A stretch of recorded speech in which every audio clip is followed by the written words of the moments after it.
Andre রাসেলকে নিয়ে অবশেষে মোহভঙ্গ হলো কলকাতা নাইট রাইডার্সের। ক্যারিবীয় এই অলরাউন্ডারকে ছেড়ে দিয়েছে তারা।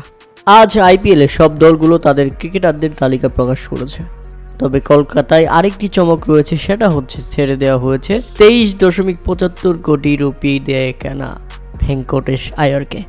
2014 সালে আন্ড্রে রাসেলকে কিনেছিল কেকেআর। তারপর থেকে 10 বছর কলকাতা নাইট রাইডার্সের হয়ে খেলে যাচ্ছেন তিনি। গত বছর মেগা নিলামের আগে গুঞ্জন ছিল তাকে ছেড়ে দেওয়া হবে, কিন্তু শেষ পর্যন্ত তাকে রেখে দেওয়া হয়েছে।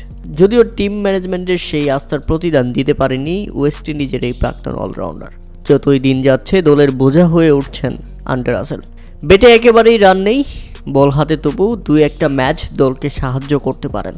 অনেক সমালোচনা হলেও একাদশের বাইরে কোনো ম্যাচেই রাখা হয়নি তাকে। তবে আবার সঠিক সময়ে সঠিক সিদ্ধান্ত নিয়েছে কলকাতা নাইট রাইডার্স।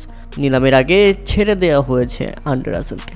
তবে আন্ড্রে রাসেলের সঙ্গে কেকেআরের সম্পর্ক যে একদমই ছিন্ন হয়ে যাচ্ছে এমনটা নয়, এখনই বলা যাচ্ছে না, কেননা নিলাম থেকে চাইলে আবারও কিনতে পারেন Kolkata night riders Andre রাসেলকে।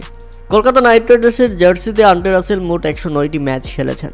Bat হাতে তিনি করেছেন মোট 2593 রান, পাশাপাশি বল হাতে শিকার করেছেন 122টি উইকেট। সবথেকে বড় কথা, 2বার আইপিএলের শিরোপা জয়ের পেছনে তার গুরুত্বপূর্ণ অবদান রয়েছে।